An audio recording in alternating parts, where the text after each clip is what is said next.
ప్రియమైన వాళ్ళారా, ప్రభుని యేసుక్రీస్తు నామములో ఈ యొక్క ఉదయకాల సమయాన మీ అందరికీ నా హృదయపూర్వక వందనాలు తెలుపుకుంటున్నాను. ఈరోజంతా కూడా మీరు చేయబోయే అన్ని విషయాల్లో దేవుని హస్తము మీకు తోడయుండి మీకు చేయాన్ని కలుగుజేయును గాక.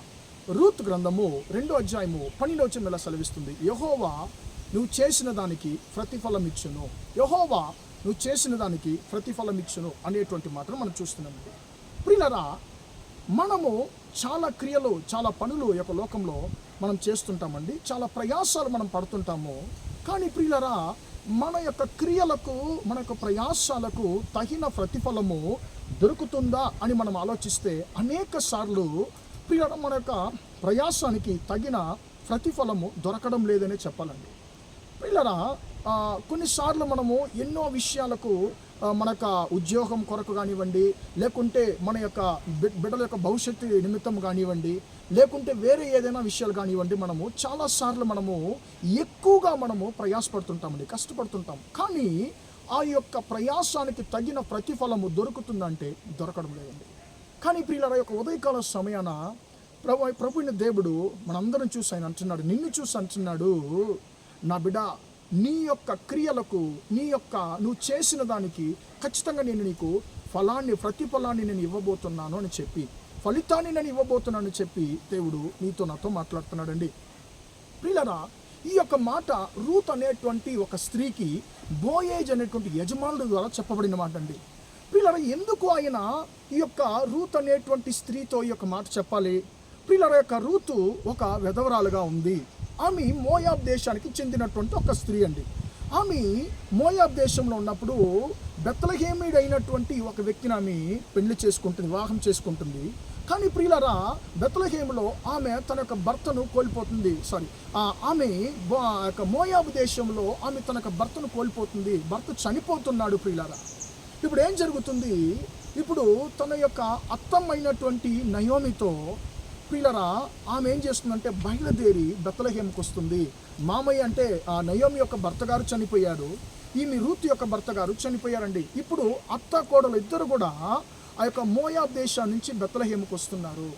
ఇప్పుడు అత్తమ్మ అంటుంది, అమ్మా, నీ సహోదరి వెళ్ళిపోయింది నీ దేశానికి, ఆమె ఇంటి దగ్గరికి వెళ్ళిపోయింది, తండ్రి ఇంటికి వెళ్ళిపోయింది, నువ్వు కూడా వెళ్ళిపో అని చెప్పి అన్నప్పుడు ఏమంటుంది, నేను వెళ్ళను, నేను చనిపోయేంత వరకు నేను నీతోనే ఉంటాను, నీ దేశము నా దేశము, నీ జనులు నా జనులు, నీ దేవుడు నా దేవుడు అని చెప్పి ప్రియులారా, ఆమె ముందు వెనక పరిచయం లేనటువంటి ఒక దేశముకు ఆమె వచ్చింది. ఒకవేళ తండ్రి ఇంటికి వెళ్ళి ఉంటే, ఆమె తిరిగి మోయాబ్ దేశంలోనే ఉండుంటే ప్రియులారా, ఆమెకి సంతోషం మళ్ళీ దొరికిండేది. ప్రియులారా, ఆమె ఇష్టపడినటువంటి అన్నీ ఆమె ఖచ్చితంగా దొరికింటాయండి. కానీ ఈమె ఏం చేసింది, నాకు ఈ దేశం వద్దు, నా యొక్క తండ్రి ఇల్లు నాకు లేకపోయినా పర్వాలేదు, నేను నీతో వస్తానని చెప్పి అత్తమ్మని గట్టిగా పట్టుకుంది. ప్రియులారా, ఆమె పుట్టి పెరిగినటువంటి తన యొక్క జన్మ దేశాన్ని విడిచిపెట్టి సర్వశక్తిమంతుడైనటువంటి దేవుని ద్వారా ఎన్నుకోబడినటువంటి బెత్లెహేము అంటే యెరూషలేములో ఉండేటువంటి బెత్లెహేముకు ఆమె వచ్చింది. ప్రియులారా, ఆమె జీవితంలో ఏ నమ్మకం లేదు. కానీ ప్రియులారా, ఆమె యొక్క ప్రయాసాన్ని, ఆమె చేసినటువంటి క్రియలను యెహోవా చూశాడు. నా యొక్క దేశానికి నువ్వు వచ్చావు కాబట్టి, నా యొక్క రెక్కల కింద నువ్వు సురక్షితంగా ఉండడానికి వచ్చావు కాబట్టి, నీ యొక్క క్రియలకు నేను ప్రతిఫలాన్ని ఇవ్వబోతున్నానని చెప్పి బోయేజు ద్వారా దేవుడు మాట్లాడాడు. ప్రియులారా, ఏం జరిగింది? ఆమె జీవితాన్ని కోల్పోయింది. కానీ బెత్లెహేముకు వచ్చినప్పుడు ఆమె జీవితం మళ్ళీ కట్టబడింది.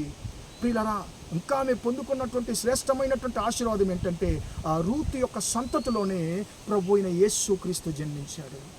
ప్రియులారా, మనుషులు ఒకవేళ మీ యొక్క క్రియలకు ప్రతిఫలం ఇవ్వకపోవచ్చేమో, కానీ నిన్ను చూసేటువంటి దేవుడు, నీ యొక్క బాధలు ఎరిగినటువంటి దేవుడు, నువ్వు మనుషుల ద్వారా మోసగించబడేది చూసేటువంటి దేవుడు, ఆయన ఈ యొక్క ఉదయకాలం సమయాన్ని చెప్తున్నాడు, నీ యొక్క క్రియలకు నువ్వు చేసిన దానికి నేను ప్రతిఫలం ఇవ్వబోతున్నాను నా కుమారుడు, నా కుమార్తెని చెప్పి నీతో మాట్లాడుతున్నాడు. అనేక రోజులుగా ఏదో ఒక విషయం కొరకు నువ్వు ప్రయాసపడి నువ్వు ఓడిపోతున్నావు, నువ్వు మోసగించబడుతున్నావు, నువ్వు సొమ్మసిల్లిపోయి ఉన్నావు.